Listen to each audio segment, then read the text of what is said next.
welcome back to the English Journey podcast. I am your host, Jasmine Johal. This week, we have a super exciting episode as we are joined by special guest Martin Samuels, an university English language teacher in Budapest. Martin has many years of teaching experience, both in the public and private sectors. He has now been working on an amazing language tool called Quiz42, which we will be discussing later in this episode. Ultimately, Martin is going to share with our listeners why you should be learning English through online games such as Quiz42. Hi, Martin. Thank you so much for joining me on the English Journey podcast. We are thrilled to have you this week. How is it going? Hi, Jasmine. Thank you for having me. It's always nice to be able to share some thoughts with new listeners, people I haven't had the chance to talk to before. Things are good. I'm here in Budapest. We've been quite lucky, I think, with the COVID.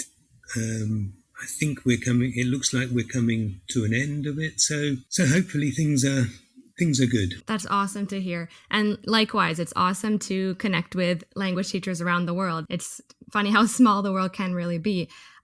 So to begin, I just wanted to ask you a little bit more about yourself in terms of your teaching experience. I know you've had quite the resume. Yes, I've been teaching for 26 years, I think now.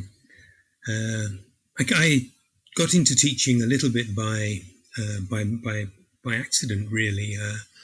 I moved to Budapest 26 years ago and was looking for things that I could do, and somebody suggested teaching English. So I went to a language school. They gave me a class, a one-off class to do as a trial, and I prepared for it. I gave the class. I myself wasn't particularly satisfied with the way it went, but several students came up to me after the class and were saying, "Oh, are you going to be our new teacher? That's great." So sort of started looking around to see what I could do. And I worked in that language school for a while. I got a job at one of the large universities in Budapest, the University of Economics. I was teaching general and business English there.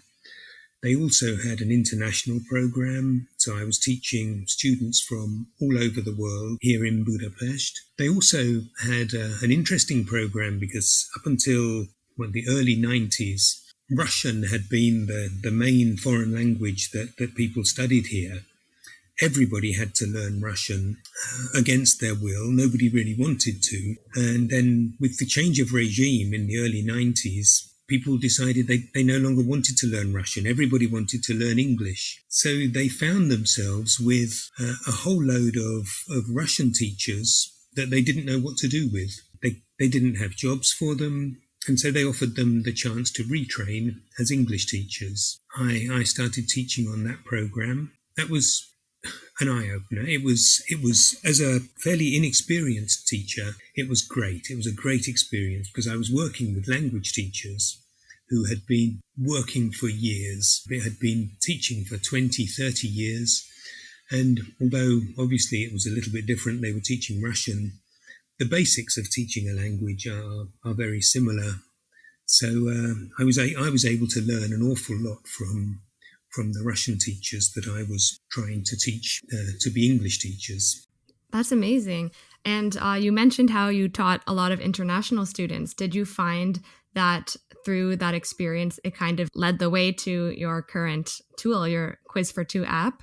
It certainly opened my eyes to the fact that English is something which is not going to go away. It's going to be the world language. It's something which now everybody wants to be able to speak. Whether, I think when I started teaching here 25, 26 years ago, it was an advantage if somebody spoke English. It was something a little bit unusual. Today, it's just expected. Today, if you don't speak English, your hopes of getting a good job are greatly reduced. So it's considered something, I think, worldwide, which everybody now thinks that being able to speak English it's as I say, it's no longer an advantage. It's something which is a requirement. I 100% agree with that. It really does open up a plethora of job opportunities, life experiences, connections. I mean, most of the online networking nowadays does happen in English, so it's super useful, and I totally agree with that. I did want to ask you more about why you decided to launch Quiz42. Tell us a little bit about it. What is it, and why did it kind of come about? Yeah, it's a little bit of a long story. A friend, an English friend who lives here in Budapest, and we taught together in the same school for several years. And one day we came up with an idea that we wanted to make a website for everything that was English. And we used to meet once a week and discuss what we wanted to do, how we were going to do it. And we always sat down, came up with ideas. And I think after a while, we suddenly realized that there was just far too much. What we were thinking of was impossible.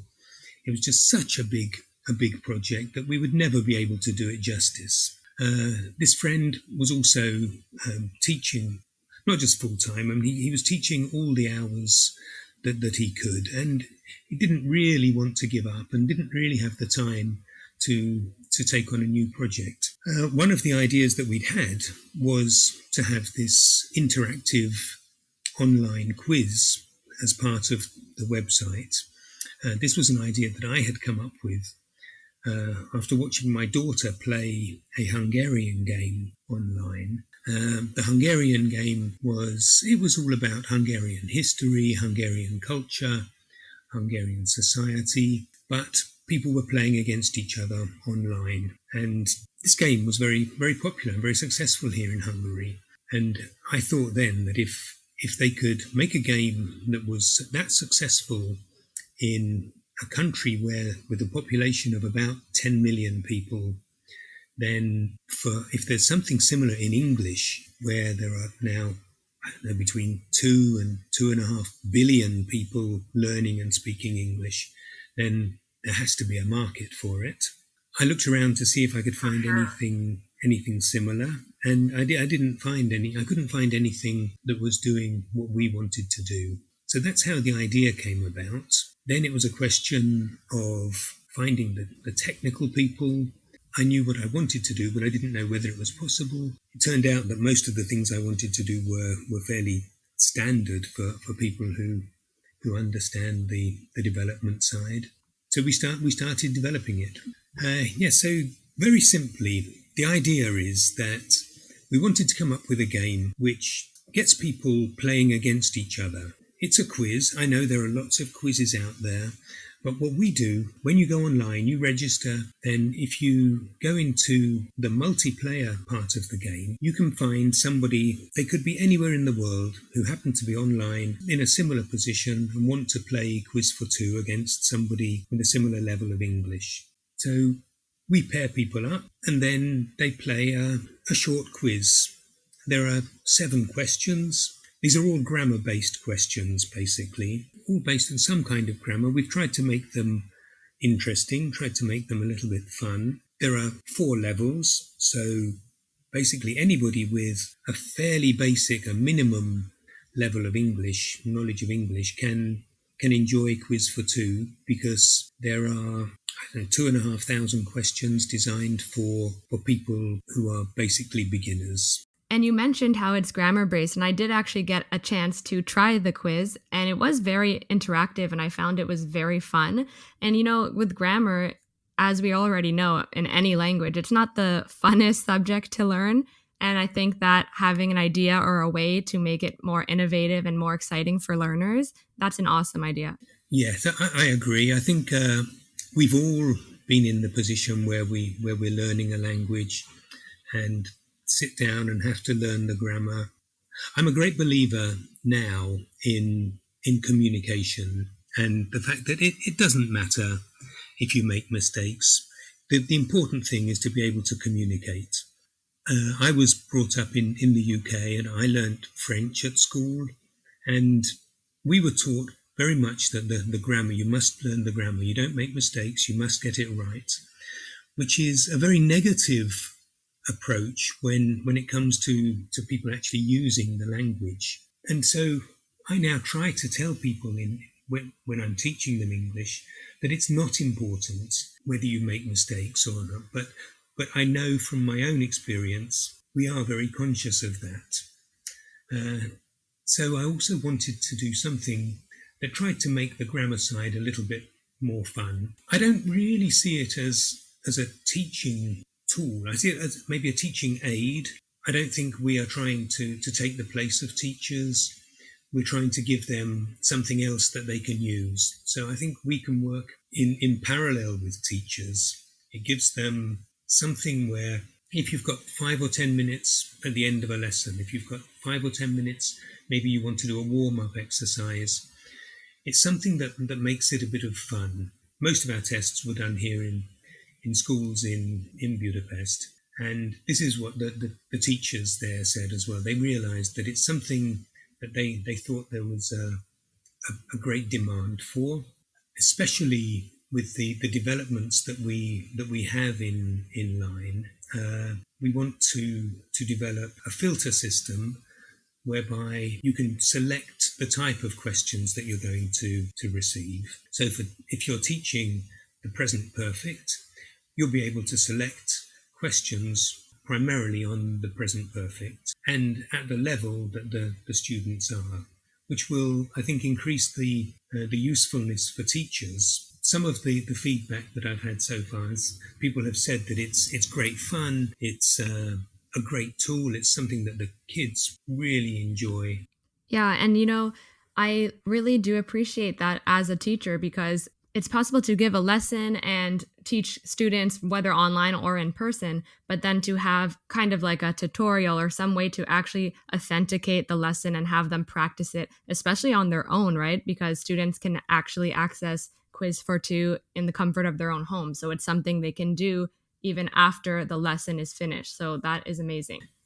Very much so. That's something we are trying to promote. The fact that it's not just the 5 or 10 minutes in the classroom. You can then go home and practice. You can practice in single player mode, or as I say, you can search for a random opponent.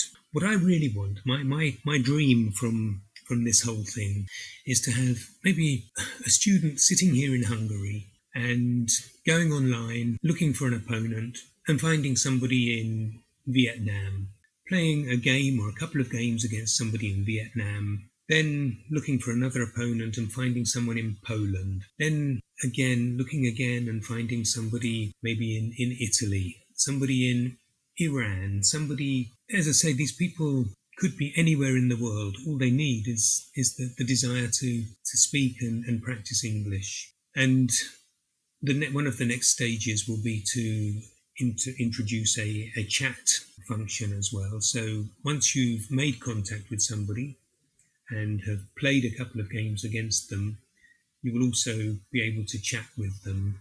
This is my vision for Quiz42 in the future. No, it's an excellent vision. It really is bringing the world closer together through languages and through the English language in specific. We did kind of touch on this, but I was wondering what basically, according to you, what are the biggest benefits maybe to learning and practicing English through games or in specific through Quiz42? Why should English language learners play games to reinforce their vocabulary and their grammar? I think to answer that question very shortly, it's the fact that if you're having fun, you don't realize that you're learning. I think, I'd say most of us have learned a language or more than one language.